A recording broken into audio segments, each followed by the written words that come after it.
Good news! Kim at Paulo nasa Thailand. Kim Pao, may new TV commercial.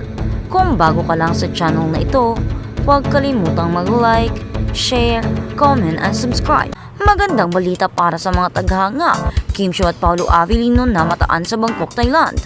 Muling namumuo ang kasabikan sa mga taghanga habang ang mga bagong update tungkol kina Kim Chiu at Paulo Avellino na mas kilala bilang Kim Pao o Kim Pao nagsisimulang kumalat online ayon sa mga kamakailang mga talakayan sa pagitan ng mga komunidad ng mga taghanga at mga tagamasid sa social media at ang dalawang kinikilalang Filipino celebrities ay nasa Bangkok, Thailand. Posibleng para sa isang bagong commercial shoot sa telebisyon. Bagamat wala pang opisyal na kumpirmasyon mula sa mga alinmang kampo, ang balita ay malugod na tinanggap ng mga taghanga na mahigpit na sinubaybayan ng mga aktibidad ng mag-asawa sa nakalipas na mga buwan. Lumalagong basa sa social media.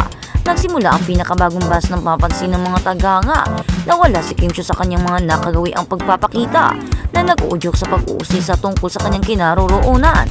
Di nagtagal nagsimulang magbahagi ang mga user ng social media at fanpage ng mga post na nagmumungkahi na sina Kim ay nasa Thailand, kung saan ang Bangkok ay madalas na binabanggit bilang ang lokasyon. Ang nakadagdag sa excitement ay posibilidad na si Paulo Avellino ang kasama niya na nagdulot ng espekulasyon na maaaring magkatrabaho ang dalawa sa isang bagong advertising project. Ang mga resulta ng paghahanap at nai-repost ng mga kwento sa social media ay nagpapahiwatig ng isang commercial shoot na kinasasangkutan ng dalawang tour na sinasabing nagaganap sa isang modernong panlabas na setting sa Bangkok. Bagamat nananatiling hindi na-verify ang mga ulat na ito, sapat na ang mga ito para ipadala ang mga taghanga sa mood ng pagdiriwang, mga trending na hashtag at fans reaction.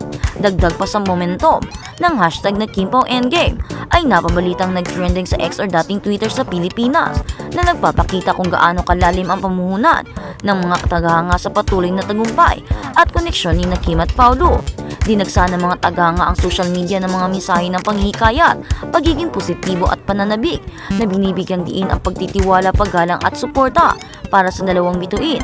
Maging totoo man ang mga chismis, pinaaalahanan din ng maraming taghanga ang iba na huwag magdesisyon o magpagalat ng negativity na hinihimo ang lahat na tumutok sa good vibes at pagpapalaga sa individual at makakabahaging tagumpay ni Kim at Paulo. Mga supportive na boses mula sa fan community. Ilang komento na taghanga ang namumukod tangi sa kanilang kalmado at maalahaning tono. Binigyang diin ng isang taga-suporta ang kahalagahan ng pagtitiwala at binanggit na ang mga taghanga ay hindi dapat mag-overanalyze o lumika ng mga hindi kamakailang issue o kinakailangang issue na maaaring magdulot ng stress, hindi lamang sa mga celebrity kundi pati na rin sa mga taghanga mismo. Ibinahagi ng iba kung gaano sila kasaya nang makitang umunlad sina Kim at Paulo na sinasabing pareho silang mukhang malusog, mas masaya at mas kumpiyansa kaysa dati. Itinuro ng mga taghanga na ang positibong aura na ito ay maaaring resulta ng personal na paglaki, professional na katuparan o simpleng pagiging nasa ibang magandang lugar sa buhay.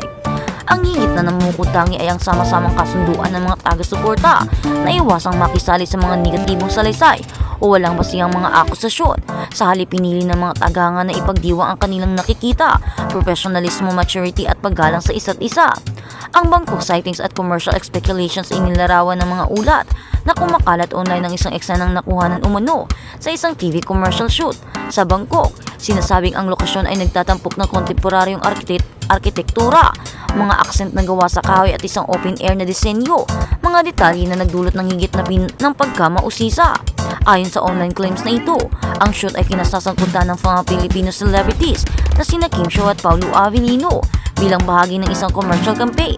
Ang impormasyon ay naiulat na nagmula sa mga nai-repost ng mga kwento sa Instagram at mga online na paghahanap, bagamat mabilis na nilinaw ng mga taghanga na hindi pa ito opisyal na kumpirma. Gayunpaman ang ideya na muling mag-collaborate sina Kim at Paulo, lalo na sa isang international shoot ay sapat na para kiligin ang kanilang mga taga-suporta. Bakit masyadong namumuhunan ang mga taghanga? Sina Kim Chiu at Paulo Avellino ay dalawa sa pinakaiginagalang at hinahangaan ng mga figura sa Philippine entertainment. Parehong nakagawa ng matibay na karera sa mga taon ng dedikasyon versatility at professionalismo. Si Kim Chiu, madalas na tinatawag na Chinita Princess, ay lumaki mula sa isang batang reality show, winner at naging isang multi-awarded na actress, host at endorser. Ang kanyang innate relatability at resilience ay nakakuha sa kanya ng isang tapat na fanbase na patuloy na sumusuporta sa kanya sa bawat yugto ng kanyang karera. Si Paolo Avellino naman ay kilala sa kanyang matinding performances, tahimik na kumpiyansa at artistic deep. Sa paglipas ng mga taon, nakakuha siya ng papuri para sa pagkuha ng mga komplikadong tungkulin at para sa patuloy na pag-unlad bilang isang aktor. Sa tuwing binabanggit ang dalawa na magkasama, natural na nagiging curious ang mga fans, hindi lang dahil sa posibleng pag-iibigan, kundi dahil sa malakas na creative chemistry na pinaniniwalaan ng marami na ibinabahagi nila. Ang kawalan sa regular na pagpapakita ay nagtataas ng pagkausyoso. Napansin din ng fans na medyo tahimik si Kim Chiu sa kanyang casual na platforms at wala silang regular engagement. Bagamat sa una ay nagtatanong ito, hindi nagtagal ay naging excitement ito nang iminungkahi ng mga chismis na maaaring gumawa siya ng bagong proyekto sa ibang bansa. Sa industriya ng entertainment at gayong mga tahimik na panahon ay kadalasang nagpapahiwatig ng paparating ng mga anunsyo o pakikipagtulungan. Napansin ng mga tagahanga na pamilyar sa etika sa trabaho ni Kim na madalas niyang panatilihing pribado ang mga proyekto hanggang sa tamang sandali. Fashion police Kim Chiu at Paolo Avellino paggalang sa privacy habang ipinagdiriwang ang tagumpay kabilang na sa pananabik. Binigyang diin ng maraming fans ang kahalagahan ng paggalang sa privacy ni Kim at Paolo. Pinaaalahanan ng iba, ang nakikita ng publiko ay maliit na bahagi lamang ng kanilang buhay at hindi lahat ay kailangang ibahagi o ipaliwanag. Itinuro din ng ilang mga taga-suporta ng mga kilalang tao ay karapat-dapat na puwang upang magtrabaho, maglakbay at lumago ng walang patuloy na pagsisiyasat. Kung ang biyahe sa Bangkok ay para sa trabaho, pahinga o pariho, ang mga tagahanga ay nagpapahayag ng kasiyahan dahil lamang na alam nila ang maayos ang kalagayan ni Kim at Paolo. Isang posibleng bagong kabanata para sa Kim Pao. Kung magiging totoo ang mga ulat, isang bagong patalastas sa TV na nagtatampo kina Kim Chiu at Paolo Avellino ay mamarka ng isa pang milestone, parehong individual at potensyal bilang isang pares. Ang mga pag-i-endorso at patalastas ay madalas na nakikita bilang mga salamin ng malakas na pampublikong apila at positibong imahe ng tatak. Para sa mataganga, ito ay isa pang dahilan upang magdiwang dahil ipapakita nito ang parehong mga bituin sa isang international na platform habang pinalakas ang kanilang kakayang maibenta at impluwensya. Pinili ng mga tagahanga ang posibilidad kaysa espekulasyon. Sa kabuuan ng mga talakayan, lumitaw ang isang malinaw na mensahe mula sa komunidad ng mga tagahanga. Tumuon sa pagiging positibo, marami ang nagpahayag ng pasasalamat sa pagpapakita kina Kim at Paolo na tumanggap ng mga bagong pagkakataon at pagpapala, anuman ang personal na interpretasyon. Sa halip na pag-isipan ang mga chismis o salungatan, pinili ng mga taga-suporta na bigyang diin ang pasasalamat, pananampalataya at optimismo na umaasa na anumang proyektong kinasasangkutan ni Kim at Paolo ay magdudulot sa kanila ng tagumpay at katuparan. Naghihintay ng opisyal na kompromasyon. Sa ngayon, wala pang opisyal na payag mula kina Kim Chiu, Paolo Avellino o ng kanilang management team na nagkukumpirma sa bangkong trip o sa napamabalitang komersyal.